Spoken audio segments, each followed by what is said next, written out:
This is the future.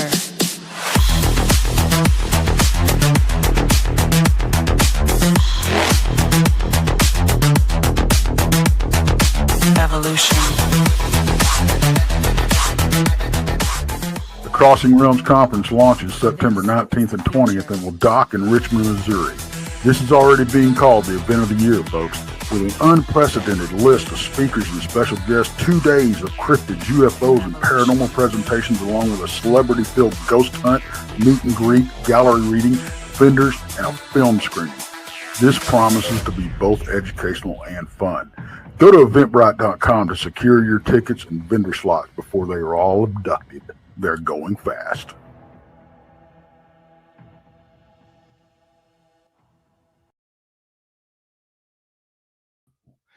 Hello, everybody. Welcome to Beyond BMR. And, God dang it. There we go. I don't know where my background is tonight. There we go. There we go. Hey, everybody. How you doing? Good old BMR here. Hopefully, I'm looking clear and sounding clear. It seems like the last several days on shows, I don't know what it is. I don't think it's my computer. We've had these heat waves in the 90s and winds, and I started out a little blurry and so on and so forth. So hopefully I fixed that problem. Thanks for coming in.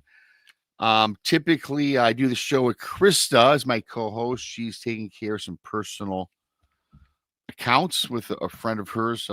She lost a friend tragically some time ago, and so she's taking the night off. So prayers to Krista and her friend and everybody associated with them.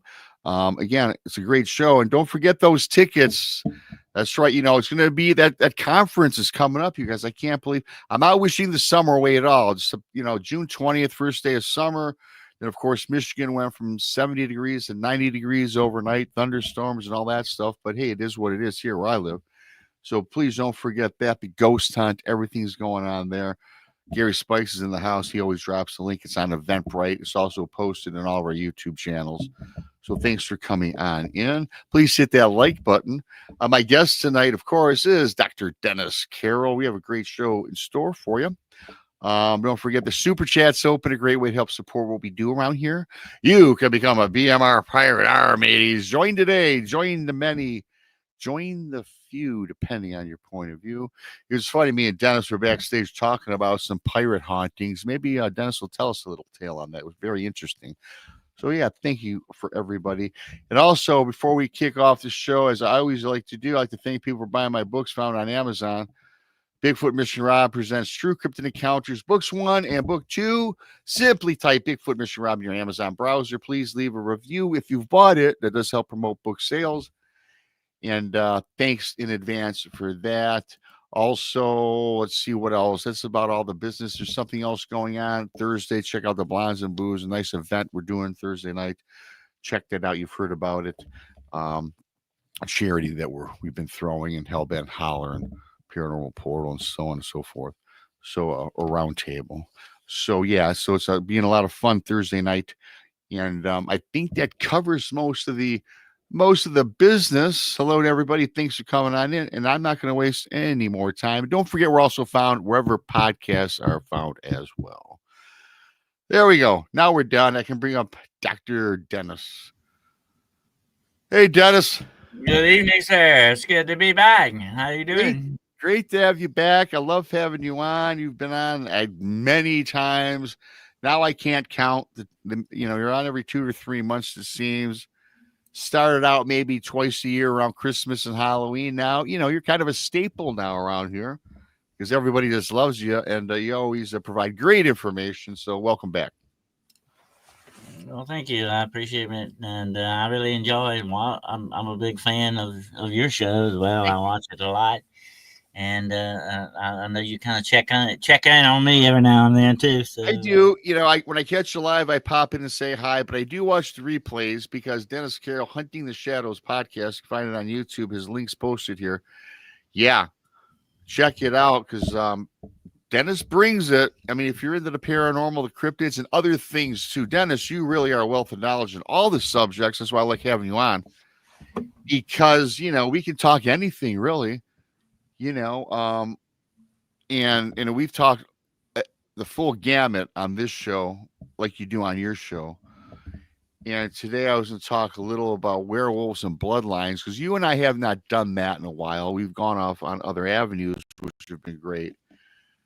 But you mentioned, the pirates backstage. How are you going to become a BMR pirate? You were telling me a pretty cool story in Charleston, South Carolina, with an experience you had. If you'd like to kick off the show with that. Okay, yeah. I was actually down on the Battery in Charleston, South Carolina, which is one of the most haunted cities in the world. I know that city like the back of my hand. I have been through it many times and had many different investigations there. Actually met a vampire in the cemetery down there one time, Yes. and I've had some very interesting experiences there. So I was down on the Battery, and was next to the area where they actually hung pirates. Mm. And what they would do, Rob, when they hung the pirates, they would leave them hanging up for a long time, and that was sort of a sign, a warning to the other pirates. This is what if you mess with us. If you should attack the city or whatever, where you're going to end up hanging from the gallows. And I have been to several spots to the gallows in my time. Matter of fact, there is an old jail down there that I investigated. The Charleston City Jail is actually where they hung the very first female serial killer in the United States. Her name was Wow. Wendy Fisher. I actually have a brick from her gallows yard that I have here in my museum. But anyway, the gallows is definitely, if you're going to find one place that's haunted, that's definitely a very distinct area for it. But that's where I was at, where they had hung the pirates, and we encountered a very strange mist down there. And we're going to be talking about a mist in your story tonight. We're going to get to that in a little while. Mm-hmm.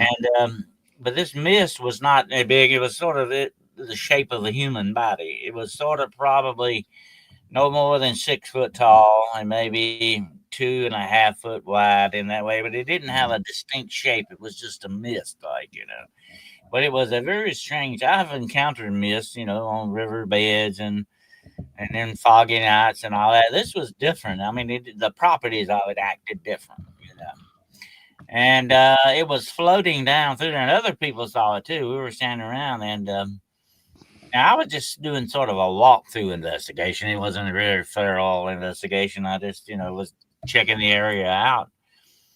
And it was a warm, humid night. It was probably around 90 that night, I would say. Because I remember I was having shirt sleeves on. It was pretty warm, especially there by the ocean. Anyway, I walked up to this mist finally, and that is very strange because it's moving very slow. But it was moving away from the gallows area to the shore, And I walked up to this thing, Rob, and put my hand in it. I put my hand in that mist, and it was at least 20 degrees cooler than the air that was around it. So this was like a moving cold spot, which was very strange. And we were all looking at this thing. Finally, it drifted off, and last I saw it was drifting out over the ocean. But that was very strange, and I come to find out later that very same area that this occurred and where I was at is where they would take the hung pirates down and throw them in the swamp right next to this place. And this swampy area had alligators and all that in it, and that they considered pirates trash. They didn't even want to bury them, bother to bury them. They would just throw them out there and let the gators have them. And so I was telling somebody that. I said, if you want ghost, that's how you get ghost. You're definitely going to do that because that's desecration of a body, and it's a big deal in the ghost world. Absolutely. Yeah, I mean, I can't imagine living back in those days too. I bet you that there's a lot of hauntings all up and around those coastlines, especially in the Carolinas. Isn't that reported where a lot of pirates had dumped or lost a lot of their treasure or buried it secretively, and a lot of it has not even been recovered? Oh yeah, I heard one incident, and this happened, I think, about the turn of the century, back in the early 1900s. Well, this guy had he was probably from, I forget You know, he might have been up in your way, from your way up that way somewhere. But he went and stayed with his grandparents in Charleston, and he was walking along the beach one day, and he told us he was a young boy, probably about 15, 16 years old. And he was walking along the beach. You know how kids are, boys. You know, he was exploring and looking around. You know, I've always been big on exploring myself. I love urban exploration to a certain extent. But anyway, he found this little cave, like along the shore there, and they found in the cave, Rob. He found these clay balls, about like golf balls size, you know, clay balls. And he found a whole bunch of them. He said, "Well, what the heck is it? That's interesting." He thought it might have been some kind of sea life. He didn't know what it was, you know, he didn't understand. So he got a handful of them, and he started walking on down the beach, throwing them out in the water, you know, just playing. You know how kids do. And he put one, he forgot. He left it in his pocket, and forgot all about it. And when we got home, I guess his mom took his stuff out of his pocket, put it on the bureau or something. And he said about a month or two later, he said, "Oh, that's one of those, you know, balls I found." You know, he found it laying on his desk. My mother must have left it, but I forgot and left it in my pocket, you know. Right. And he picked the thing up and dropped it. And when he dropped it, it shattered on the floor. It broke open, and in it was a little small ruby. Oh, nice. He had thrown a pirate's treasure away in the ocean, and he said he has gone back many years since then, looking for that same place, looking for that location, because there was a bunch of those balls that he left in that hole, and somewhere on that beach is a pirate's ransom of treasure. Well, yeah, that'd be something one day. I'm not doing it now, but I'd love to do some treasure hunting. Maybe not on the ocean so much anymore. I mean, I don't know how to scuba dive to begin with, but you can find a lot of buried treasure up along the coastlines, some of those caves and everything off the shore and off the coast of, particularly in the Carolina area. And I think that'd be a cool thing to do. Maybe go hunt around on the beach one day. I don't know. Well, here's the interesting thing about that, Rob. A lot of the pirates did not stay on the ocean a lot because, see, they were being hunted. You know, they had to be very good. So they would hide their ships, boats and skiffs and all that along the rivers and stuff, like the Santee Cooper River and places like that where they could. And so that would definitely be where some of their treasure would be buried, you know, wherever they had places like that. That would have been, I think, one shot in a million that would have done that on a beach. It might have been some pirate just stuck it there, meaning to come back and pick it up. It wasn't what you would actually say a buried treasure kind of thing. But most of the treasure that's in this world is waiting on the ground, waiting to be found like that. And it's not in the ocean, although a lot of ships sunk, you know, with gold and all that. That's a different thing, too. But what you would do if you were really going to go on a treasure, and I have hunted treasure a few times, and it is interesting. And I'll tell you a ghost story connected with that in a moment. But the interesting thing is, if you're going to look for it, that would be the definite place along the riverbanks and some of those areas that pirates were known to inhabit and hide out, where their you know, bases were sometimes too. They would be based in some of these river areas. But we've always heard that when they buried their treasure, they would kill one or two of the pirates that buried it, so that nobody would know but the captain was that. Yeah, that makes sense. He did this to shut him up, Rob, so that nobody could tell. But he also tie up their loose ends. He did it to have their ghosts stay there and guard this treasure. So if you find the treasure and start digging it up, you're supposed to run into these pirate ghosts. And there's a lot of ghost stories that talk about people looking for these treasures and stuff like that. Matter of fact, Edgar Allan Poe had a great story about a pirate treasure called The Gold Bug. I don't know if you ever read it, but it was based right there in Charleston, right off the coast of Charleston, South Carolina, on the island. If you encounter buried treasure, you're supposed to encounter pirate ghosts too, so you may have a problem. Yeah, I don't. Yeah, well, yeah. I have enough encounters with ghosts and the paranormal throughout my life. I don't need to add that repertoire to my resume, you know.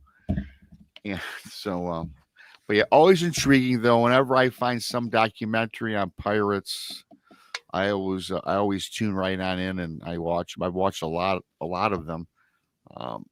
And Oh, yeah. I love that genre, and that I love that time period.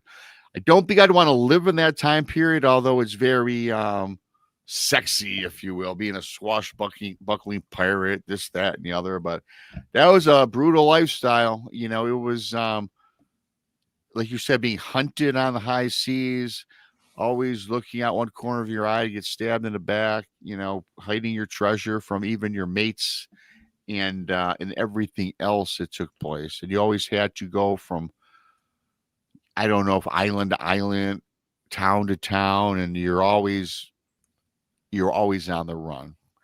And I have to imagine your average pirate didn't last very much Well, past actually, 30 pirates years had old. had their own towns, and some even had I their own countries I to a do certain remember. extent, and they had rules and Yeah, regulations and laws that they lived by. They were well organized, but the best pirate to be was the one sanctioned by the government. You know, the yes, buccaneer to go out and pillage and plunder enemy ships. Yeah, that was. I do. I see that you had a little bit of authority behind you. Yeah, and then some of them were former pirates, and I believe that some of these pirates, the actual pirates on the high seas, they had to sign an affidavit or they had to sign something where, hey, they would give up their piracy, but join the ranks of the British government or England or whoever it was to then go out and find the other pirates, which of course always, Yeah. you know, Mhm. we'll have to do a pirate show. We have to do a pirate show. I think I started this show with the werewolves and ancient bloodlines, cursed bloodlines, and I was thinking the other day because I did a show Friday because I started a werewolf series, you know, on the Fridays. Thank you, Girl and Her Gong, a member for 19 months. Talk about a pirate, matey. The Girl and Her Gong, 19 months a pirate. Thank you, Girl and Her Gong. Great to see you. Thank you so much. Um, but yeah, moving on, you know, and I'm not going to get into that story again, Dennis, because heck, it took me 40 minutes to get through the story. If anybody has not heard it, please go back and check it out. But and then I said, yeah, you know, I said I'm having Dennis on the show, and we haven't done anything on werewolves in a long time. We haven't done anything on curses, the bloodlines, and when I was going through this story, you know, and I asked you to kind of, you know, review it and have give me your thoughts on it. And again, I'm not telling the story, but as you recall, there was a lot of information in there.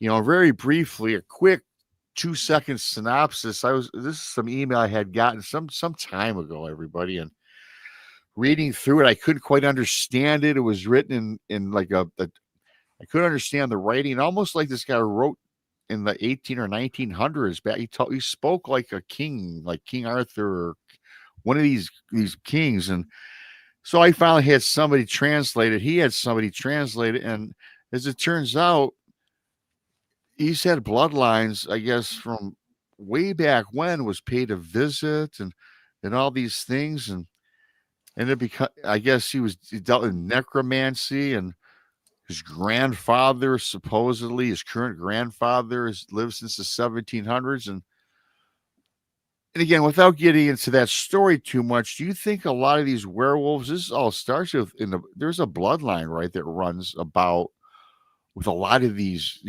creatures? Is that a pretty fair statement?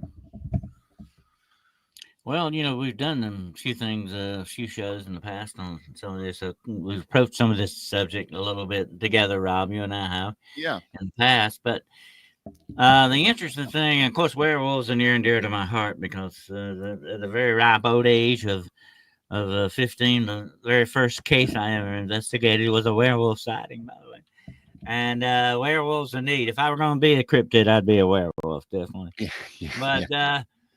absolutely. The thing about the werewolves and the bloodlines and all that, and you know, we talked about this before in the past. There are different kinds of werewolves. You know, you got to Yes. look at it that way. They're different. They have different origins. They have different things. But the worst, most diabolical, most evil alpha predator of all is the werewolf that is brought about by dark witchcraft, the dark arts, necromancy, and all that stuff. That is one of the worst demonic uh, connected creatures that walks this planet. And the thing about it, it is a psychotic killer. It kills for the very pleasure of killing. And once it gets on your scent, Rob, and I do mean that literally, it smells you, it knows your scent. It will not stop until it tears you to pieces and eats you. That's just the way the werewolf works. And I've said this to some people a lot in the past about this, and I've done a lot of shows on my show about them as well. The thing about it, there aren't that many known werewolf sightings because nobody ever lives to give them. That's the way that usually goes, yeah. And if you actually encounter a werewolf and live to tell about it, you have been incredibly lucky. I mean, somebody's looking out for you, definitely, because the werewolf does not usually let you go, which is the big difference between that and, of course, Dogman. We've talked about that in the past. Suppose the Dogman, he will kind of sometimes cut you a break, maybe, but the werewolf will not. He will actually do it, and he is filled. We got to remember this: since he comes forth from the darkness, he is filled with a demonic rage that knows no limits or bounds. He is that dangerous. I would rather the one cryptid that, even though I would love to see one, I really don't. I really would not want to run into it because it might be the last thing you ever do. But the other ones that we're talking about now, when we're going to talk about that with the cursed bloodlines, that's a different story. These, we got to remember, the one that comes from the darkness, he wants to be a werewolf. He wants to take on this power. He or she, it can be a woman too, you know. Well, there are women werewolves, definitely.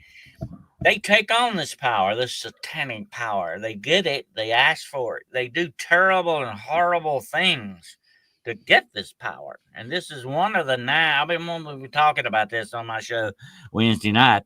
It is one of what is called the 9 gates of the dark arts, of black magic, dark witchcraft. There are certain powers that they go after, like invisibility, being able to fly, controlling mind and matter. And another one, of course, is shape-shifting. That's one of the big ones that they want to acquire. And that's what this is all about. And, you know, I've talked about this too, though. It does come with a price. The more you shapeshift, whatever it is into, if you turn into a bird or whatever the situation is, the more you shapeshift, Rob, every time you come back from it, you lose more and more of your humanity. Eventually, you will be stuck in that form forever. And here's one more thing, and we're going to talk about that some tonight, too, because it relates to that story, which I find very interesting that you talked about. Werewolves. If I were a werewolf, I would be immortal. I'm not going to die like you and like I will, you know, as human beings die. The werewolf does not, unless he is unalive, unless you kill him, you know, or destroy him. You can do that. But if he's smart, survives, and, you know, doesn't get in a predicament where somebody shoots him with a silver bullet or whatever the situation is, he's immortal. And so are vampires. And that's what these guys are doing with this black magic, this necromancy. They are not only wanting this power and control over things, they have this bloodlust because it demands blood sacrifice, by the way. But also they want immortality, and they're looking for it in all the wrong places. The werewolf, then, is the werewolf, is that immortal? I mean, I don't want to go back to like Stephen King's Silver Bullet, but if one becomes a werewolf, or the werewolf is different though from the shapeshifter, right? Or are they kind of the same? Like you said, there's 2 different ones. We're going to talk about the bloodline one, and there's the werewolf that is a shifter. And as you said, the more that person shapeshifts, the more he loses humanity, and eventually they probably don't shift back into human form. Would that be accurate? Right. Eventually, you lose your soul. Actually, if you lose your humanity, your soul is gone too. You're no longer human. Wow. Okay. Okay. Because really quickly, then, I remember from that story. I know you're going to touch on it a little bit, but that's a great point. That's a great thing to bring up, because I remember when I was doing that story on Friday, this guy was telling me, and I had to wrote just a couple of things out that I didn't want to forget. He says that he was twice touched. He walks with the dead with wolf's blood. He walks with the excuse me, undead with wolf blood. I never heard such a thing. What it is, that's part of the thing. That's part of the thing. Or if you or someone in your family, your grandmother or somebody like that, makes the deals and does the stuff to become a werewolf or whatever, whoever this may be in your family line, they also make a deal for you. I know this is very unfair, but that's the way they do. Yeah. And that's where the bloodline curse begins. Okay. And it can go for many generations. Absolutely. Until someone comes along to break it. Hopefully it can be broken, but it's incredibly hard to break these curses on bloodlines. But they can be broken. Nothing's impossible. But most of the time, the only way you ever break the curse is to die. You know, that's the only way you get out of it. But yes, there's touching and all this stuff. All this is part of that darkness that they inherit from these contracts and deals that they make to acquire this power and the shape-shifting ability. And in dark witchcraft and necromancy, you can become other things besides wolves. You can turn into a giant tiger-like thing. You can be like a big giant cat, you know, like a leopard. There's different shapes you can take on. This is shape-shifting. It's supreme height. That's the way it works.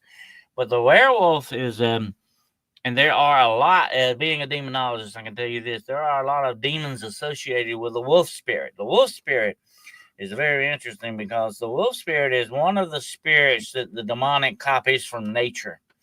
Now, the wolf, you know, the American indigenous peoples consider the wolf to be a tribe, like a people. They are like a family. When you see a wolf pack, they're a family. They're a family unit.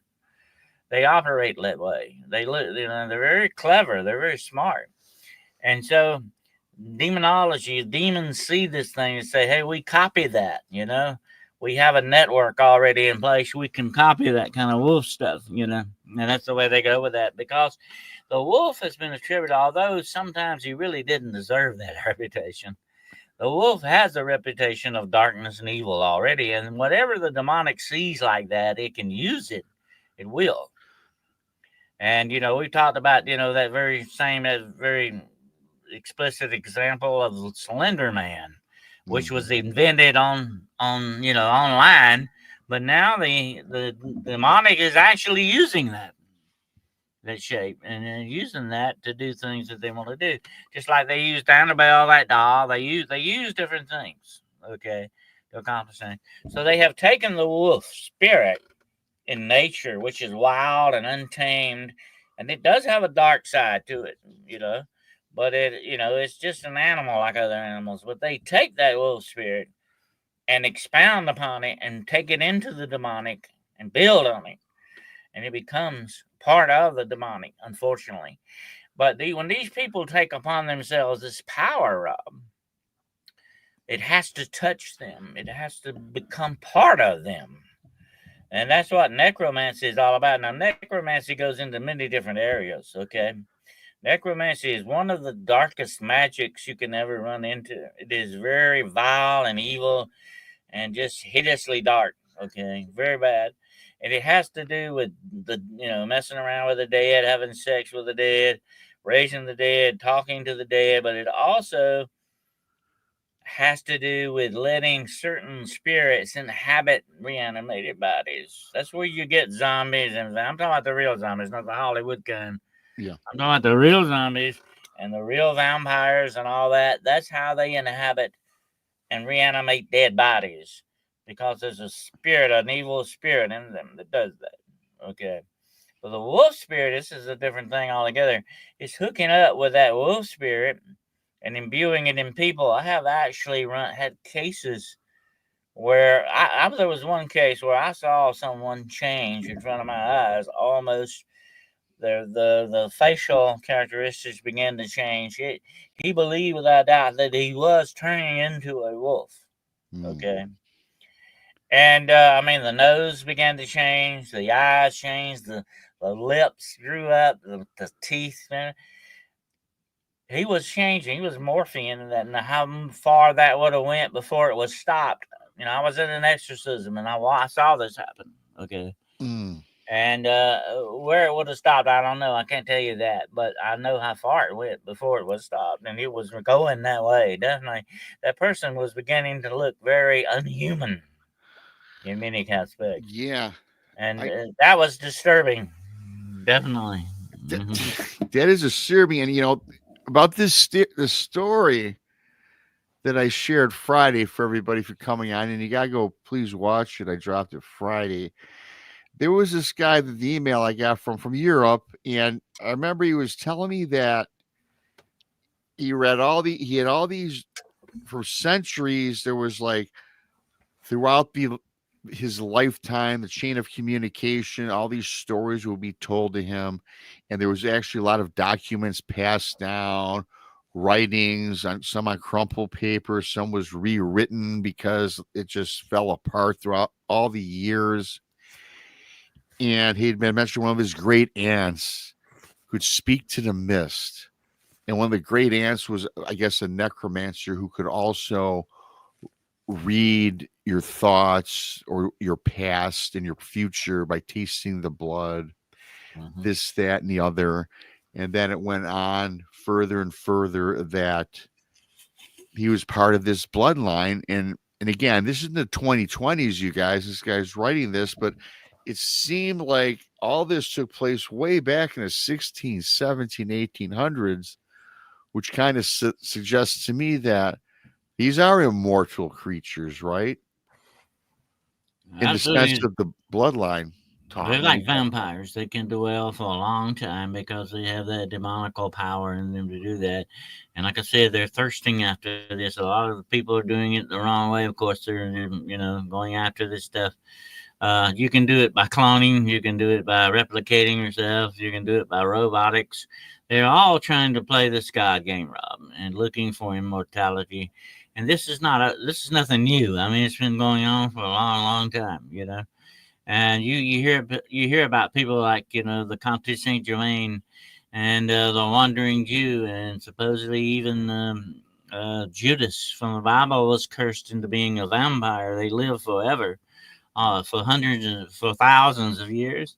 And it's not that far fetched that a werewolf would not do the same unless he, of course, is unalived or trapped and killed. He's going to exist for a long time. And that's what that sounds like to me. That was the very first thing that struck me about this story.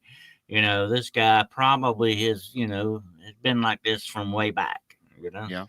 And it's definitely, but the thing about the cursed bloodlines, Rob, we got to remember, and I want to say this before we get deeper into the discussion tonight, that most people don't want this. They're sort of the victims of this thing.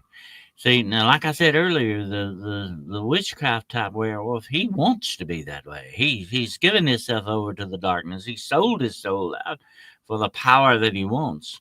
And I have talked about this before. They even have ceremonies, and where they do there are covens of werewolves. There are covens of vampires.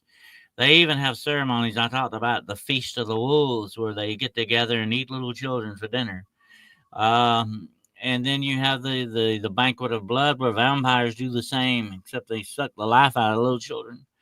They even get together in some of their hunting lodges for fun and games. And I'm going to be talking about this on the show very soon. And it's called the Red Hunt, the most diabolical game ever devised. It's where they hunt down little children dressed in red for fun and sport. This stuff is real. This is how far you can go into the darkness if you want to. Even further than that, there's terrible things to think about: the torture, the rape, and the killing that goes on with all this, especially with innocent little children. Mm. But and this is horrific stuff to think about. But this is how they acquire their demonic power.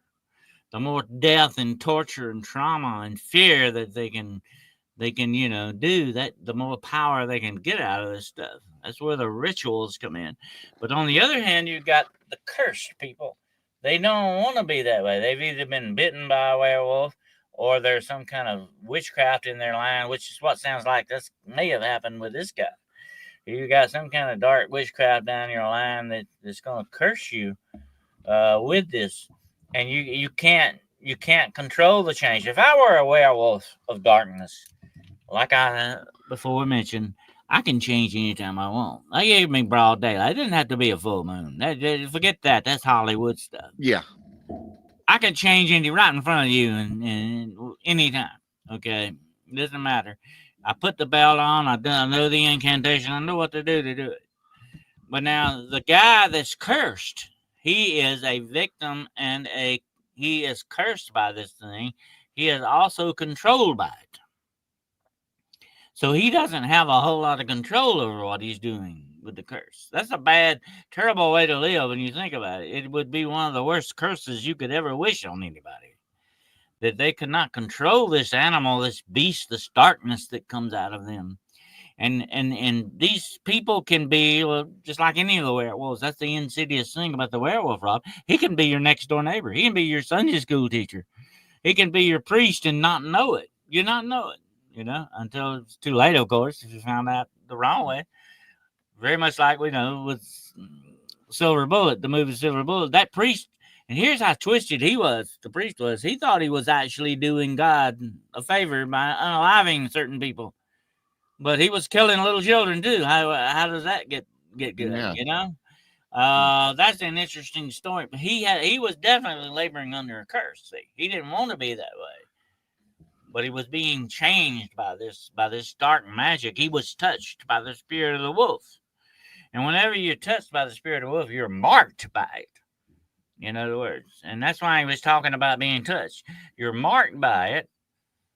And that means it marks your very soul itself. It's like a scar on you. It's like, and here's one of the things that they used to talk about. If you are a werewolf, a real honest to God black magic werewolf, you will have on your left hand a pentagram in the palm of your left hand.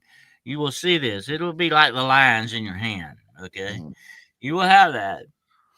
And the victim, it will be an upside-down pentagram, by the way, like the witchcraft, the goat head. And the victim will have an upright Star of Heaven pentagram in their left hand.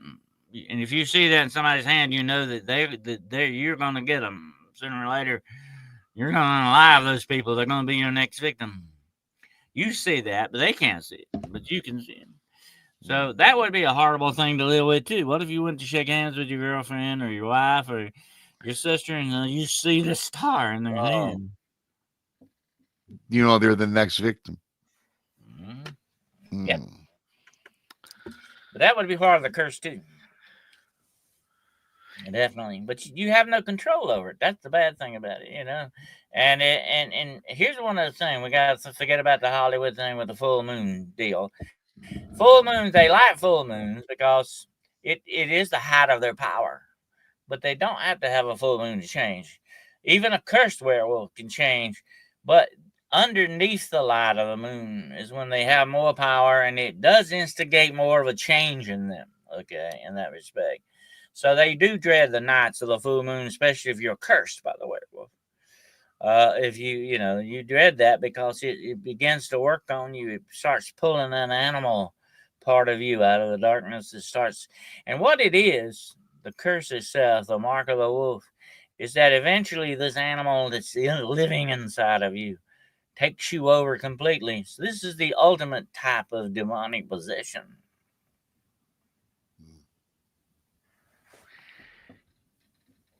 And that's unfortunate because that's not the thing that you ask about. Like you said, the witchcraft and the dark magic, they ask for it. But this, what we're talking about, a lot of these bloodlines is just passed on, and you cannot get out of it until you pass. But the problem is, now let me ask you this, Dennis. Let's say that, like the story I did earlier, yesterday or the other day, this guy passes on. Well, is his children as part of their bloodline, so they're going to carry on the curse. Allegedly, right? Does that go on and on and on, never ending until you stop your own personal bloodline? And all of a sudden your males don't have babies and that's it? Is that when it ends? Well, see now, the interesting thing, like the whole thing about this, of course, the difference between the vampire and the werewolf. The vampire is a reanimated dead body most of the time. It is an evil spirit living in that person, okay?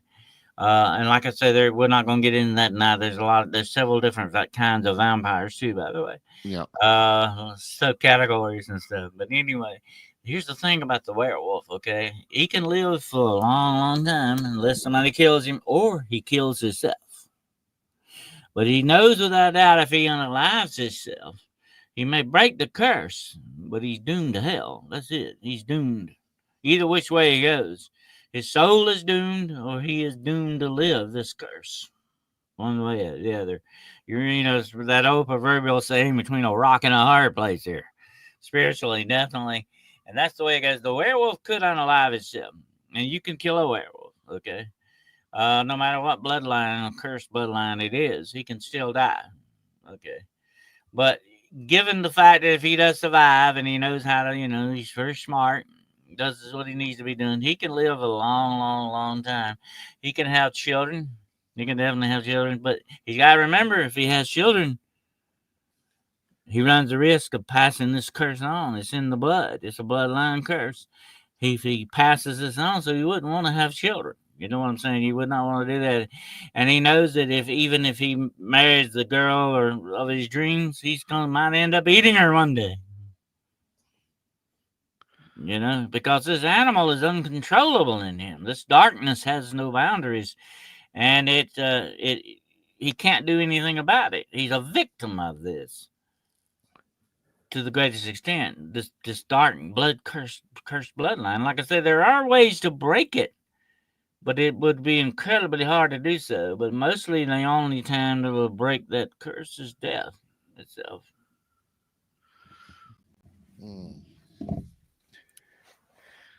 Well, let me ask you this. So when I was doing that story, going on and reading through it, then when I eventually put it out there, this guy, his name was Rance, and he was reading all this material. He got paid a visit one night at his house by this creepy person that was one of his relatives. Introduces himself later on after he kind of forced his way into this guy's house. Wasn't asked him. He kind of barged in on a stormy night. And as soon as this guy enters his house, the house got very cold, grew cold. And then, but this ranch, though, he kind of felt drawn to this because he had been researching his entire family history and lineage, again, since the 1900s, whenever it started. And this person says to him, "You can feel the blood flowing in your veins. You know who I am," something of that nature. And this guy said, "No, I don't know who you are." And this guy just, again, this person just sat down and didn't leave. And he started telling him things that this Rance was read about. So this guy was very well read and informed. And he said the guy looked really creepy.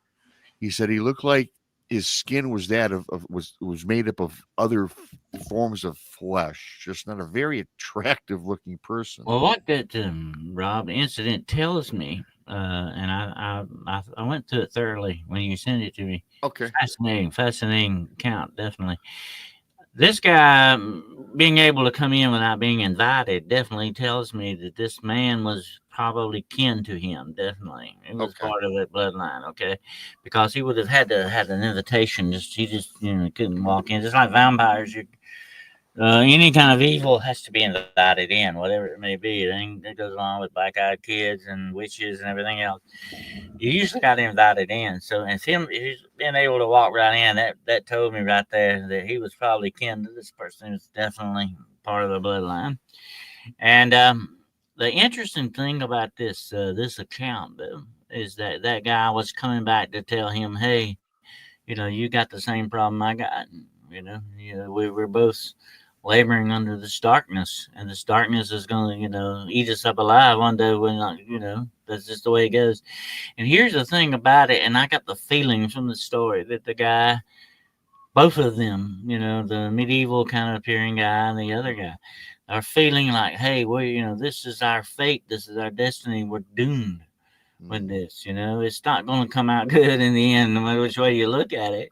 And they kind of are resigned to that, and that's a bad thing to think about. That's a bad feeling you get from this story, that it's not going to have a good ending to it. But now, as I said earlier, and and if the guy had come to me and I were to talk to him, I say there is hope for you. Yeah. There is hope if you pursue that. It's gonna take an incredible act of faith on your part to do it. But if you will pursue it the right way, you could free yourself from this. Just because it's in your bloodline doesn't make it impossible for you to break it. Okay. It's hard, very incredibly hard to do. It's like, the worst addiction you could think of, probably, And then, we've talked about this before on your show. Darkness, Rob, is the worst addiction in this universe. That's why it's so dangerous. It swallows you up alive and turns you into the darkness. And if he is not completely changed 100% into that darkness, there's still hope for him.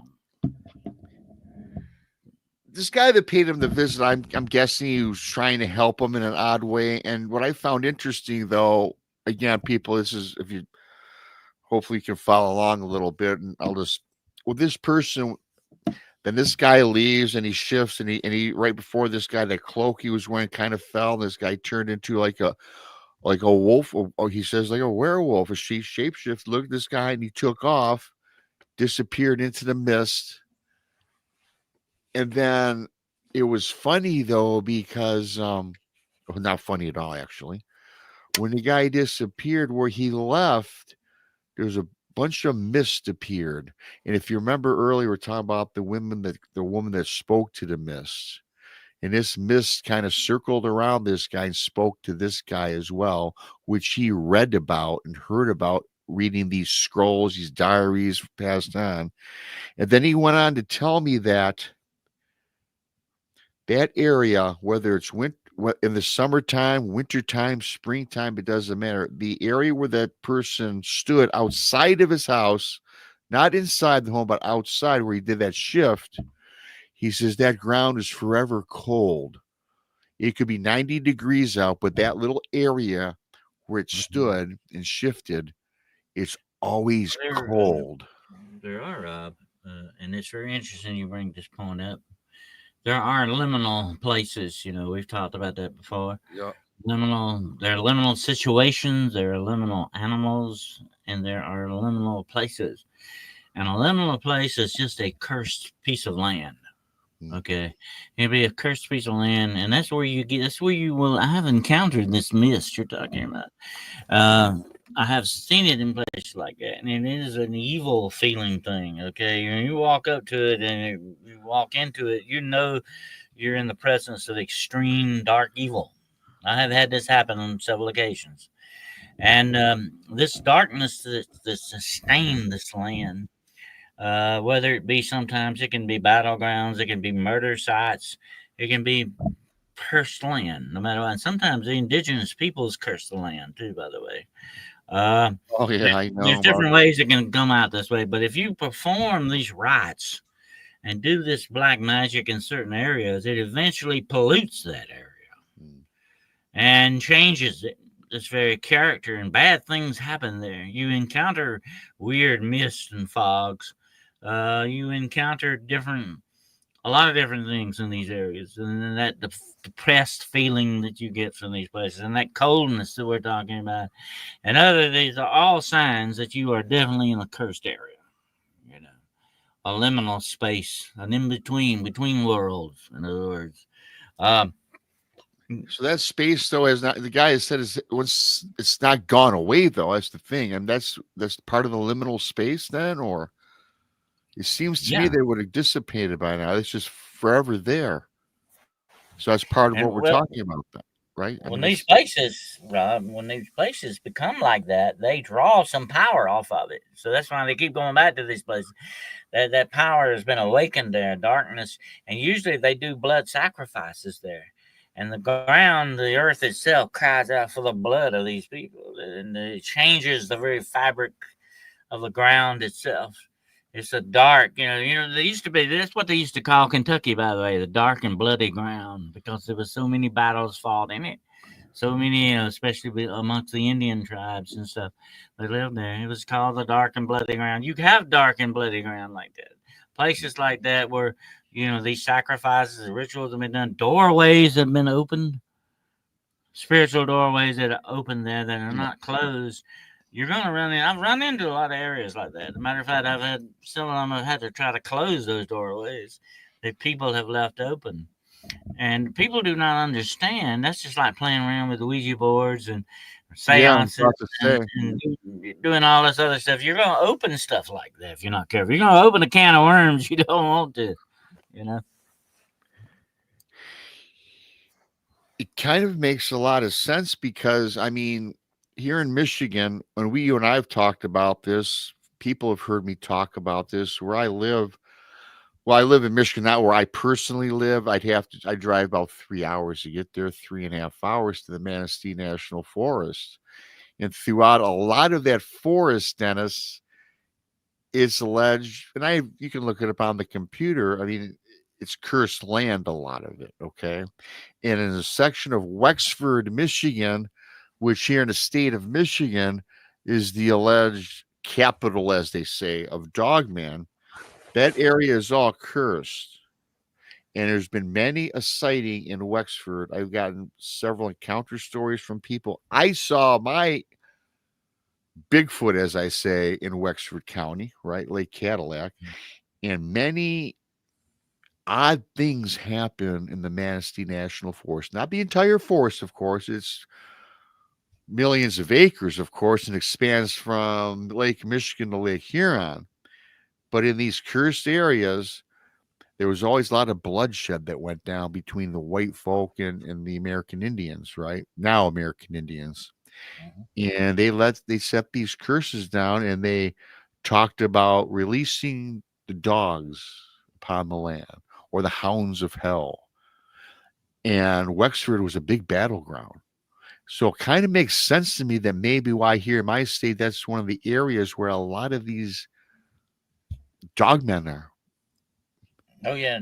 I think Dogman is attached to a lot of this stuff, because I think there's a darkness of Dogman, Rob, and was thinking about your books, the books you've written, and which I thoroughly enjoyed reading. You had some very interesting accounts in there of some, and I even actually had one the other day that came into me about somebody seeing supposedly a group of dogmen or werewolves or something like that chanting out in the woods. They were doing some kind of a ritual out there. And like I said before, there are covens of these things, just like there are witch covens, and there are satanic covens, there are vampire covens, and there are werewolf covens. Well, they get together and do the things they do. But here's one of the things we got to look at. The Native Americans cursed the land because some of their land was sacred to them. And in order to keep people off of it, they had to curse it. They put guardians, spiritual guardians, like over these areas. You can encounter these areas, and they are encountered a lot in national parks. I think I'm not going to say this is the reason why a lot of people disappear there, but I think one of the factors that you may run into. And I've had people, and be very careful next time you walk out in the woods or wherever you at. I don't care where it's at. If you come up on a site like that, you can see where something has been done like that. You need to vacate immediately, because those areas are sacred areas to whether they be satanic cults or what's going on with it. They watch those areas. They will unalive you because that's their sacred area, and they don't want to mess with. And your best idea is to get out of Dodge in a hurry and not mess around the place. I've walked up on several like that, Rob. And this is a problem people that run into. They go out in the woods. You got to be aware of this. You may run into this problem sooner or later, and you better be very careful how you handle it. I think today, after what I've learned over since maybe 2018, moving forward, whenever I'm in the woods, I've got my head on a swivel. And the thing you brought up about 411, I came across this encounter. This is some time that I read, and I think it took place. I want to stay off the Appalachian Trail, but I know it was another trail, maybe not necessarily the Appalachian, but somewhere out in that part of, and that runs through forever. And there was a team of hikers, all novice hikers, and they went with an experienced tracker and a person who was going to take them on a nature trail. And they kind of got off trail a little bit. And there was a group of like 10 people, including 2 trackers. I found it odd that they kind of walked in single file down the trail, and maybe the trail was really narrow then. I don't know. Typically, I would prefer walking 2 or 3 abreast, right? Instead of one in front of each other. That's just the feeling I get if I'm out with people. I'd rather have somebody next to me. But both the lead trackers were in the front. And then all of a sudden, this creature, they'd say they don't know what it was, but it was a bipedal wolf-like dog. It jumped in front of them on the track. It was extremely tall, maybe 6.5 feet tall. And it was a wolf standing there. But not a wolf. I'm saying dog, man, right? Werewolf, whatever. Stared him down and just ran off of the track and disappeared. So these hikers, they're very, everybody's like, wow, up in an uproar. They're very scared. And the lead trackers, the people that brought them on this little expedition, calmed them down. And when they went and did a head count, and again, they're walking single file, okay? The last person in the group at the end of the single file formation was missing. They went calling his name, looking for him. This went on for maybe an hour. But then they had to call in a rescue team. They called in whoever it was and said, "Hey, we have a missing person to report." That person was never found, Dennis. But I will tell you this, which is very odd. About 3 miles north of where they were. That's why, Rob, you should never be the last guy in line. Well, that's not a good idea. You get picked off easy that way. You get picked off easy, exactly, Dennis. And you know what? And really quickly, the hiker was never found, but they found his clothes all wrapped up very nice and neatly in a. Let me tell you a quick story. What happened to me? Talk about the Appalachian Trail. I can see the Appalachian Mountains from my front porch. I live in the foothills, and there are certain rules we abide by. One of them is when it falls to darkness, you lock your doors and you close your windows and your blinds. Yeah. We have a lot of rules we live by, and things that we respect in these places. But one night, one day, late in the day, I was in the mountains of North Carolina, Cherokee, as a matter of fact, Cherokee, North Carolina. And I had been tracking that day with 2 Cherokee trackers, by the way. They were friends of mine. We had been tracking what we thought was the wampus cat. Now, I'm not familiar with a wampus cat, sort of like a big giant, a very big mountain lion with 6 legs, supposedly. Anyway, I had this on my mind. That's what we were, looking for around there doing. I've hunted a lot of monsters in my time, so this was one of them. Yeah. So anyway, we were going through the woods looking for this, and we could never get a clear track. When you're following something, you're looking for something, you're hunting, you're looking for a track line. Yeah. And that, that helps you to trail whatever it is you're looking for and understand what it is you're looking for, by the way, or whatever the properties are. And we had not had a clear track line yet, And if you're gonna hunt monsters and stuff like that, folks, you definitely need to bone up on your tracks. You need to know your tracks inside out and how they work, how they do, and the different animals that do them. So anyway, make a long story short, we were trading, and it was starting to get dark, and something had been ahead of us for quite a while. And one time I saw something stand up out there in the bush, Rob, and I can't tell you for sure, honest to God, what I actually saw. Okay, but I saw a silhouette of it. And a lot of people said, "Oh, that was probably a skinny bear." No, this was not a bear, because I know what bears look like. And I've run into a lot of bears about that. Some of them thought I were their daddy. Okay, I run into some bears. Okay, this was not a bear.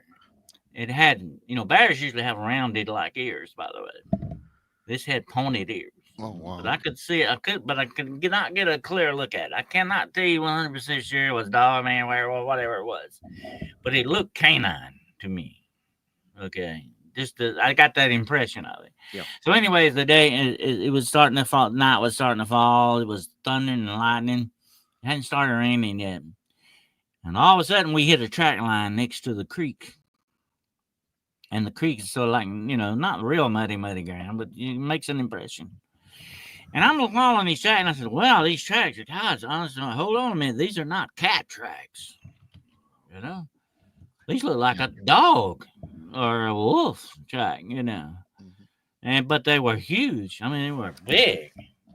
But I could never get a clear look at them because of the way the land was, Rob. Okay. And the two Indians with me, they started getting sketchy about it. They started looking. And finally, here's the weird thing about it. This thing was on 4 legs for a long ways through that track. And finally, it was on 2 legs. Yeah. The way it looked, the track. So, like, it went from 4 to 2. And all of a sudden, one of the Cherokees says something in Cherokee language. And I said, "What did he say?" And he turns and looked at me. He got a bad look on his face. He said, "We didn't sign on to track no damn werewolf." Oh, boy. And that's what this is. He said, "We're leaving. We're going home. Bye. You can go with us or not." So I had to go with him. I definitely left with him. But that was a very, very strange incident. It's whatever that was. It scared the crap out of him. It made me feel good either.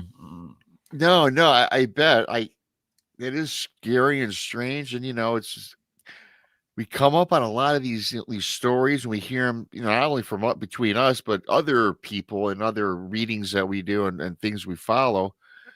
I did have to ask you. You and I kind of talked about this before, but for the benefit of the people, because I noticed a few people just brought this up several times. Was the difference between, they're suggesting a lot of these creatures that we're talking about today are skinwalkers, but there's a definite difference, is there not? Well, I have to tell you the story sometime. I won't do it tonight, but I have to tell you about when I ran into 2 Cherokee skinwalker sisters one time. But let me say this about the skinwalker. He is nothing but a witch. You got to remember the Yinanalushi, as the Navajo call him, is a witch, whether it be male or female.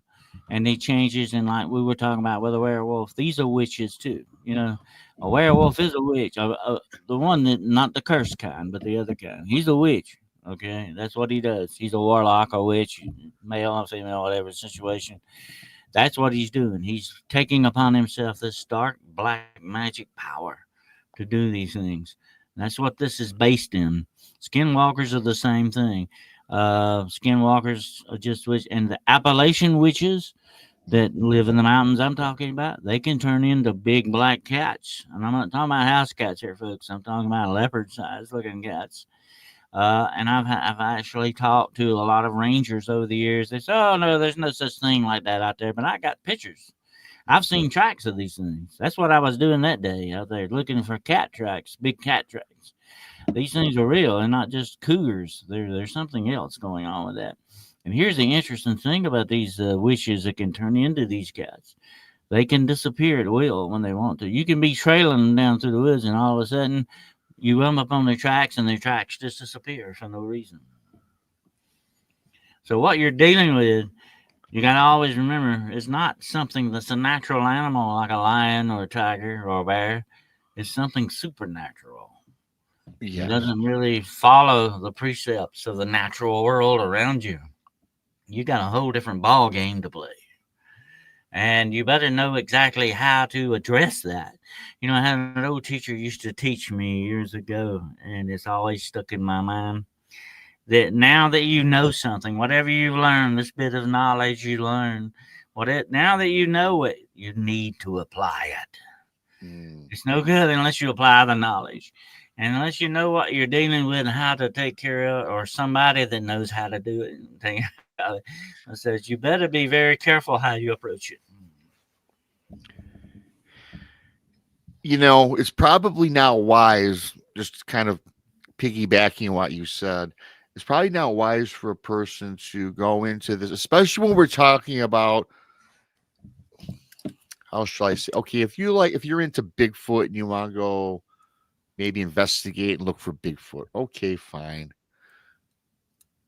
Dog man, okay. But if you're a novice, especially if you do not know anything about the woods, you're just nothing more than a casual camper.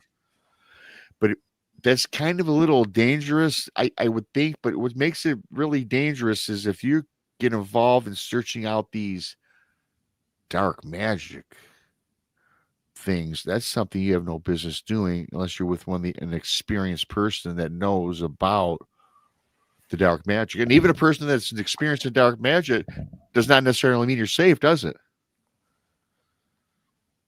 Absolutely, Rob. You have to, and there's many precautions I've taken over the years before you engage in any kind of hunting like this or any kind of engagement with these things. You need to protect yourself. You need to be spiritually protected and going in and coming out of these situations. I don't care what it is, even going to look for Bigfoot. I've run into Bigfoot. I've seen him face to face. We made eye contact. It's close enough I could have reached out and touched the guy. Okay. Yeah. And I never will forget the surprise expression he had on his face. But anyway, right. it was very interesting. And here's, I was telling somebody this the other day. I saw him several times before I had the close up look at him. I saw him several times at a distance, But I don't care what it is you're going to look for. You got to understand, and I did not get a good feeling from seeing Bigfoot. Okay, I don't know. It was something. I'm not going to say evil, but it was dark.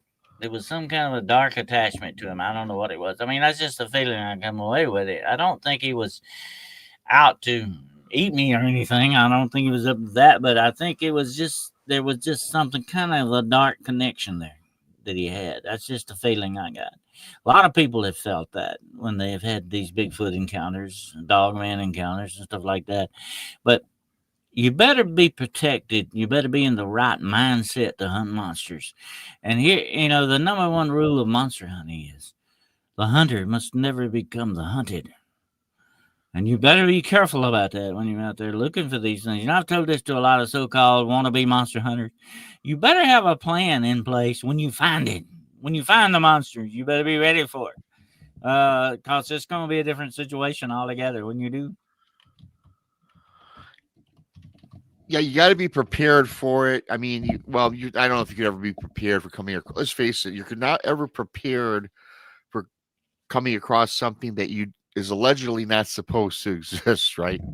I mean, even yourself, Dennis, you've got vast experiences. I mean, you've helped people with paranormal issues.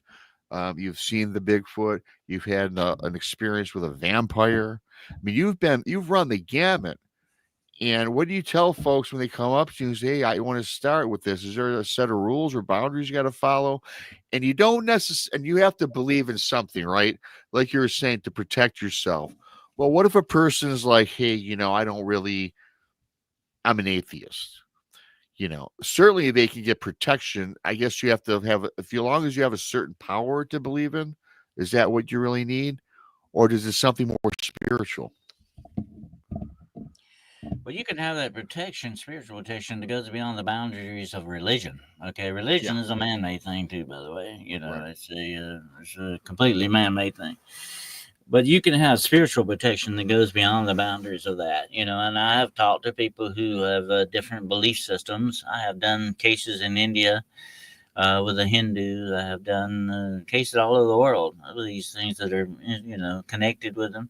But you got to understand that these things go beyond the boundaries of that.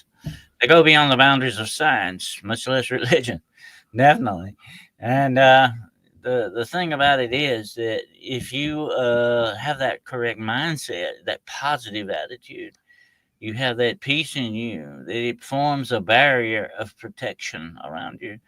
But it takes training to get to that point. You need to understand. You need to do a lot of studying. Yeah. Absolutely. You got to do investigative research. Rob, we run into a lot of people being in the paranormal that think they are experts because they read a couple of books. I want to talk to people who have had 30 and 40 years experience out in the field. Those are the guys. They really know their stuff. You know what I'm saying? That's an armchair researcher ain't going to get it. You got to go deep into investigative research. You got to spend time boots on the ground out there doing what needs to be done. You've got to immerse yourself in your study and understanding of these things, you got to be prepared. Just like the Boy Scouts of old, be prepared. You got to be prepared. And don't go out there unprepared, no matter what. Just like I would not dream of walking into the woods unarmed. You just don't do things like that. You need to be prepared, and that means also not just physically but spiritually as well. Whatever your belief system is, you need to, have that goodness in you. I'm gonna tell you something, Rob. And if you're Bigfoot out there in the woods and you see me marching along looking for you holding a big old shotgun, you're not gonna feel good about me. Okay. No wonder you're hiding. I would hide too. Right. And I think that Bigfoot and all of these things, they know what kind of intention you've got. Yes, I was going to say. Right. And they feel that. They know this. They're super sensitive anyway. Okay. They got to be able to survive. They got to be.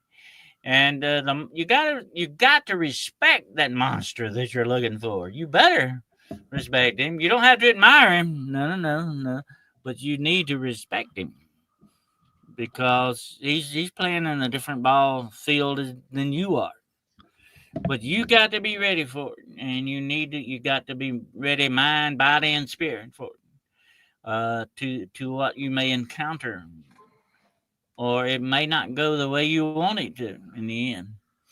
But when we have that positive attitude and we believe in what we're doing, we protect ourselves that way. It puts that spiritual bumper around us. I'm going to tell you something that's going to freak you out. And I've had many cases over the years. I believe that we all have a built-in spiritual barrier around us. Okay. We don't like things. Even animals are this way, Rob. They don't want you to get in their personal space. Why is that? That personal space is a sort of a bumper, a spiritual barrier. And when anything penetrates that, it makes us uncomfortable. Even animals feel this very same thing, And we need to respect that. We need to be careful how we let things touch us and how we touch things, because we can come away with good and bad sometimes on that, And that's just the way even monster hunting is. If you do it the correct way and do what's right, you're going to usually have a good outcome. But if you do things the wrong way and you do it for the wrong intentions and all that stuff, you're not going to usually have a good experience out of it. And mine, I don't know how you on the top of it. If you're not careful, you may end up in some very bad situation if you're not careful. The other rule of monster hunting is that the monster hunter must never become the monster.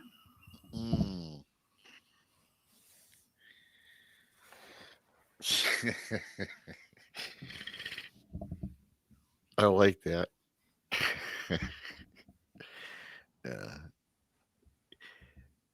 That is the golden rule right there. Hey, and I bet you, Dennis, and as you well know, many a monster hunter has become a monster, have they not? Absolutely. We should, I think, live up to not only our moral aspects in this, but we should have a barrier. We should have boundaries that we don't cross over. We say, I'm not going to do this or I'm not going to do that. I'm not going to take it this way. I'm not going to take it that way. We need to understand ourselves first before we can apply ourselves to other things. We need to understand ourselves thoroughly, where we're coming from, A lot of times, I don't know if you've ever thought about this.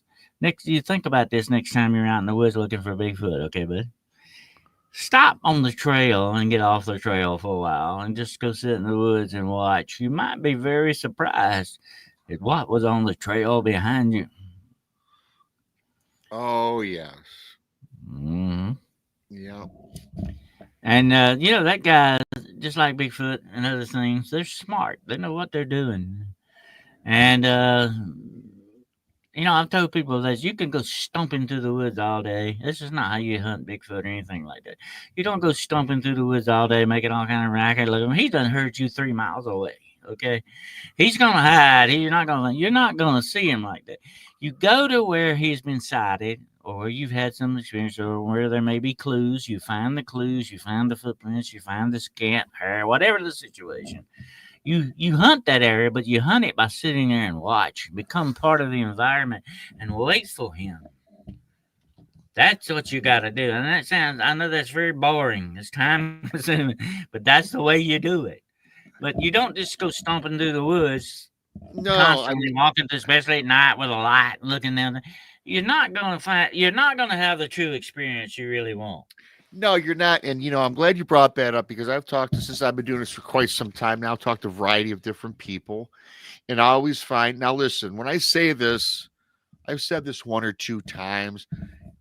Hey, listen, the weekend warrior, hey, you know what? More power to you. Anybody that goes into the forest, if it's just for the weekend, hey, hats off to you. Great. Not thinking you're going to find much, especially those weekend warriors, their intentions, like we spoke about earlier. Hey, Bigfoot, Dogman, whoever, they know your intentions. They know you're there for the weekend, and they're going to stay away. Now, you've got these folks that want to go out and do some true investigative work. They're going to go off trail. Hey, you know what? They're going to spend more than 3 days. They're going to spend 7, 8, 10 days because that's what they want to do. And their intentions are just that. Sit there and wait.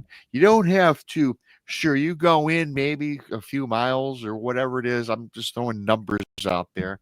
Set up your base camp and sit around and listen. Sit around and listen. And really quickly, people that don't even know about Bigfoot, campers run into Bigfoot more than the average researcher. That's what I said before in the past, Rob. I like to bushwhack him. Okay. Yeah, right. I like to bushwhack him. I'll tell you what, I've hunted a lot of deer over the years. I used to hunt deer. Right? I would not go with anybody that, of course, for one thing, they thought it was a beer drinking party. Another thing, they're out there smoking like a smokestack and they got cologne on them. You can smell them out. I said, you've just wasted your time with something like that, because deer, they don't pick up on you 5 miles away. I mean, you're just wasting your time out there. You're not doing it correctly, But the interesting thing about all this is if you hunt correctly, you will have eventually. I've had a lot of people come to me and say, boy, Dennis, you sure have had a lot of experiences. You've had you've seen things I wish I could have seen and all this stuff. I say, yeah, well, probably because I was looking for them. That's why I found them. And if you do it the correct way, you will find it. I think, without doubt, or you increase your chances very greatly. Put it that way, But you got to do it the correct way, and there's the smart way and the wrong way to do everything. Victor, absolutely, I agree, and I got to say this too. What you brought up was a smart thing that I think a lot of people don't pay a lot of attention to. Now, if you're an avid hunter, I suppose you always have that thought in the back of your mind, but to look in the back of the trail, because, we're stalked more than you might think we are. And I'm not talking Bigfoot or Dogman. You could just be out there being stalked by a natural predator, a mammal, I should say, of the woods, not Bigfoot, not Dogman, not whatever else, right? And I'll guarantee you, if you actually were to stop and turn around and did some backtracking, you might find some evidence, right? You might find something that you didn't expect because you're focused on going forward, right? I think it's possible, Rob. The Dogman may be very much like mountain lions. When you walk into the territory of a mountain lion, and it can be a mile or two big, the territory can be big, the mountain lion knows you're there, and he immediately begins to stalk you in a long, wide circle that slowly gets tighter and tighter and tighter. I had an old ranger tell me one time, said, son, when you see the mountain lion, it's already too late. Yeah. It's too late. I mean, or the big old grizzly. At your way, it's over, right? Most of the time. And if you ever notice too, when you hear a lot of crunching and sounds and you're blowing it off as squirrels or a fox or something, and you're walking through the woods, and when you stop, notice if the walking about in the forest stops. Not always a good sign either. A squirrel's going to keep walking. A fox is going to keep walking. But a predator, they're going to stop when you stop. Absolutely, Rob. When you walk out in the woods, and I've trained myself to do this, anybody can do it. You walk out in the woods, you can read those woods just like a book. If you know what you're looking for and what you're listening for, what you smell for, you can read those woods, okay? And if you're very astute, it will tell you its story or what's going on out there. Watch, like you say, the squirrels, watch the birds. I even look for out of place acorns and stuff and be there, the list goes on and on. You got to, here's the thing about it. It's just like when I was trained in law enforcement, you observe everything. Look, we look, Rob, but we don't never really see sometimes. You know what I mean?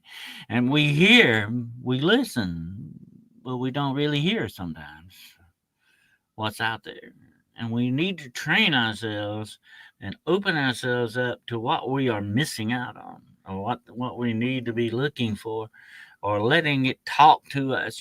I've talked about over the years with animals. If you're very astute and pay attention to animals, by gosh, they almost talk to you. You can really hook up. You can connect with them. But you got to want to do it. You got to open yourself up to do it. You can almost be like Dr. Doolittle, okay? You can almost, really, I'm not kidding. You can almost I know what that animal's thinking, I would even think that, let's say that you had one particular camping area and maybe one particular trail that you like, and you're always continually there over and over again. And this could be for anything, everybody. I'm not talking just simply looking for cryptids. It can just be you enjoy nature and you enjoy this spot. And if you're there repeatedly, the wildlife around you gets accustomed to you. And I can see where they become, and they can read what you're thinking. After a while, they know your intentions. And intentions, we talk about intent so many times and so often. It's extremely important in this, in any of this. In life, it really is, right? They get a sense for that you're kind of with them, with nature, and they kind of bring you in as, yeah, this is a person, a human being who's acceptable. And in a way, they accept you. And a lot of people do have that connection. It's not far-fetched. We talk about Bigfoot with having mind speak with folks. I think that people talk to the actual elementals of the forest as well. And all the birds, the fox, the squirrels, right? I mean, does that sound far-fetched to you? Absolutely. You have to be careful, though, Rob, with some things that you communicate with. It might not be a good idea, definitely, because they might not have your best interest at heart. Definitely. No, I talk about that too, but yeah. Yeah. But, when anything contacts your mind, and I've had a lot of people say, oh, yeah, Bigfoot speaks to me, and all this stuff.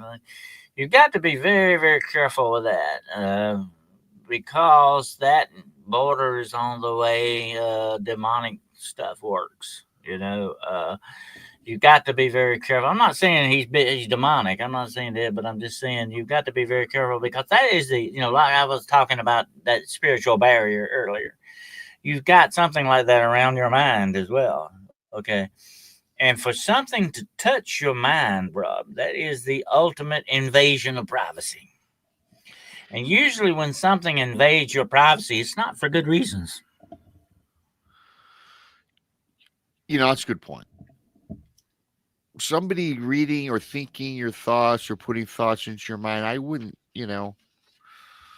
certainly unnatural, right? I'd be leery of that, I would think.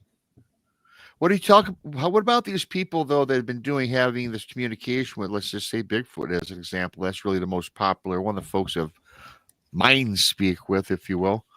A lot have been doing for 20 and 30 years. They're not affected. Are you suggesting that maybe, I don't know. I think certain things, if they are trying to communicate with your mind directly that way, it is a form of mind control. That's what makes me very leery of it. Okay. You know, it can go over into a danger point in that, and you don't ever want to place yourself in that kind of a situation, whatever it may be, whoever it is trying to do it, Yeah. or what. You are opening yourself up to some possible harm that would definitely not be good for you. Okay. We are day in and day out. We're constantly being bombarded by media and everything else, and its goal is to change our minds to a certain extent. So we're susceptible to this on a great degree. But when it becomes a spiritual thing, more than a media type thing, which goes into spirituality too, by the way. But when it becomes a spiritual thing like that, Rob, you've got to be very, very careful because that is the very core of your existence. And if these things start screwing around with that and trying to control you in some way or another, or trying to put thoughts or ideals in you, that's not good usually because I've run into the demonic over the years, and they can actually take images from your mind, from your subconscious, turn them around and use them against you. Okay. And that's how insidious these things can be. And they, it's like that old saying, they know what scares you, or they know how to push your buttons and they'll do it. And that's not good because that is a form of manipulative control. That's all it is. And when you do something like that to someone, that's never a good thing, That's just like, a lot of people have been in relationships with people like that. That's a bad way to go. They can destroy your life and destroy you, destroy themselves. It's like a spiritual bomb waiting to go off. So you need to be very careful how you handle stuff like that. You bring up something. I just had an idea about something. Now you mentioned that about projecting that image. What's your take on this? I will talk about Bigfoot. It's the most popular one when it comes to cloaking. Yes, I know Dogman can. I think that's interdimensional myself in a lot of areas, but Bigfoot cloaking, can't see him, can see him. Energy, converts mass energy, whatever theory you want to throw out there. What about, let's take this cloaking? They disappear. What? Now you see them, now you don't. Do you think that maybe if a Bigfoot comes across your path and then you see it, and then all of a sudden, in the blink of an eye, it's gone? Do you think that it's actually really there, but it's projecting an image in your mind that it's not? I'll say this. My own encounter opened my eyes to a lot of things that I didn't really realize at the time. And, on reflection, you learn more sometimes after the experience than you do during the experience. Yep. Anyway, he was just gone that quickly, stepped behind a tree, and he's not there anymore. And there was no way on this planet he could have got away from me without me seeing him. There's no way. I looked up the tree. I thought, did he go down in a doggone hole here or something? Where the heck did he go? There was just no way there. So I finally come to the conclusion what I was dealing with, in one aspect, may have been physical, but also spiritual as well. And I think this, if it was a spiritual part to him, he definitely was exercising it that day to be able to disappear like that, I have seen other things do that, Rob. I won't get into that tonight, but I have seen other things manifest from spiritual into physical, and from physical into spiritual. It is a process, okay? And during that process, you go into that liminal stage, by the way, that in between, and that's where you disappear. You're not seen anymore. Whether you're transitioning from the physical to the spiritual, or the spiritual to the physical. Okay. And I think that might be what happened that day with Bigfoot. He transitioned from the physical in front of me into the spiritual. That's the only way I can explain that. Well, it makes sense to me. Also, a lot of First Nations folks have that belief as well. It walks in both the physical and spiritual world. Bigfoot, that is. Sasquatch. Yeah. And I believe that these things, even Dogman may have that attribute as well. No, You know, I think they do. I think they're kind of hand in hand. A lot of similarities when it comes to this. yeah, yeah. And you know, you've like in your book, you've got several stories that talk about people this thing appearing in jail cells and stuff like that when he that physically shouldn't be able to do that. When No. let me say this, right? When you bypass the laws of the physical world, you're in the realm of the spiritual. That's what's going on. Yeah. Okay. Got no other way to look at it. That's it. And if you can do that, then you can do what humans can't, unless humans have an outside force that they use, the demonic, to do that and do other things like the werewolves we've been talking about tonight, who can take upon themselves and change their physical attributes and the power that it takes to imbue them with this. These are incredible creatures of the supernatural when they get this power. That's what makes them apex predators, such great psychotic killers that they are. In many ways, because they're funneling this rage, this power that they into what they're doing. That's why they're so downright dangerous. Of all the cryptids, of all the supernatural creatures you could ever encounter, the werewolf is definitely on top of the list of the most dangerous of all, because of this thing, because of that very fact. And it's by the way, and I think without a doubt, this is gonna blow your mind when you think about it. To have some kind of a change like that, you've got to be instantaneously, from moment to moment, physically changing your very molecular structure. Mm-hmm. That's physics part of it. That's what you got to be doing, though. Yeah, and it's almost like for a human being to physically transform into a werewolf. I don't see how you can come back to human form, because I think it would just kill the human body, and then it's taken over, manifested again by the werewolf. And I'm sure that's. Let me tell you this. Yeah, go ahead. Let me tell you this right quick. It is not a good process. Okay? It's just bone cracking, skin tearing. No. It is painful thing that happens. Absolutely. It really quickly. Thanks, Sparky. I got to thank some people. The girl and her gong. She's been a pirate for 19 months. Thank you. Sparky's Outdoor gifted 5 pirate memberships. Larry Sharp's a member for 3 months and gifted 5 more pirates. Thanks, you guys. Never expected, always appreciated. Everybody on your way out, please hit the like button. And yes, that's a good way to end this. We're right around close to that time, Dennis. And where can people find you? I know Dennis's YouTube link is posted here in this show. And you've written several books yourself, Dennis. Any other areas where we can find you as well, social media wise? Yes, sir. Well, I do have my own podcast channel, the Hunting the Shadows YouTube podcast channel. And I have 3 shows that I do weekly. Monday nights, I do The Road Less Traveled with my friend Gerald Fountain. We talk about a lot of the offbeat stuff. Wednesday nights, I will be doing that thing I mentioned earlier about the 9 gates of black witchcraft, of dark magic. And I'll be doing that Wednesday night on Hunting the Shadows at 9:00 p.m. Eastern Standard Time.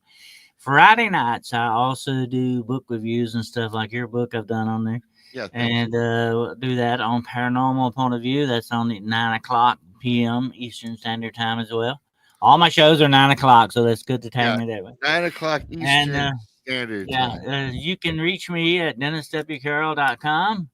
And I am a paranormal consultant. I have people who contact me from all over the world with paranormal problems. You just want to tell a story, you got a problem, you want to ask a question, whatever, you can get in touch with me. It's free. And you can get in touch with me at DennisWCarroll@gmail.com. Thank you. Thanks, Mark, for that $3 super chat here toward the end. Appreciate you. And yes, and it's always a pleasure when you come on, because we talk about so many different subjects, and we've got many, many more to talk about, because it's always a fascinating show. Today, I wanted to get back in the werewolf thing. It is my favorite topic, and I know a lot of the people that watch the show love the werewolf. And we hadn't done it in several months, because I checked. So it was a great thing to to end June with. This is the last Tuesday in June already. I cannot believe it. If you're new, please subscribe to Bigfoot Michigan Rob, the Blondes Moves Paranormal Podcast, of course, Texas Front Porch. Mr. Dr. Dennis Carroll as well, obviously. Go check him out nights. We're on 7 days a week, all of us guys. And to go check out PRT and Monica Rollins. She's on Friday. She's on Thursday late night, Our Paranormal World. And Donnie Show says stuff. All our friends, all of us will be at the conference. All of us will be at the conference September 19th and 20th. And we've got a special thing planned for all y'all in the chat rooms across any of our channels. I don't know who's going to do it. I think the Blondes perhaps about a giveaway. And we'll give you more details in the upcoming weeks and more on our awesome conference. This conference is coming up in Missouri. So thank you, Dennis, so much. I appreciate it as always, brother. And, it's a pleasure, brother. And you'll probably be back in a couple more months, and we'll get down and dirty again. And for Dennis Carroll, I'm BMR, and we are out. Good night.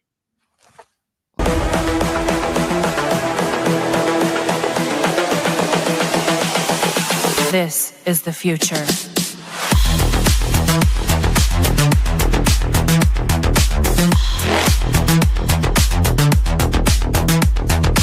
Evolution. The Crossing Realms Conference launches September 19th and 20th and will dock in Richmond, Missouri. This is already being called the event of the year, folks, with an unprecedented list of speakers and special guests, 2 days of cryptids, UFOs, and paranormal presentations, along with a celebrity-filled ghost hunt, meet and greet, gallery reading, vendors, and a film screening. This promises to be both educational and fun. Go to Eventbrite.com to secure your tickets and vendor slots before they are all abducted. They're going fast.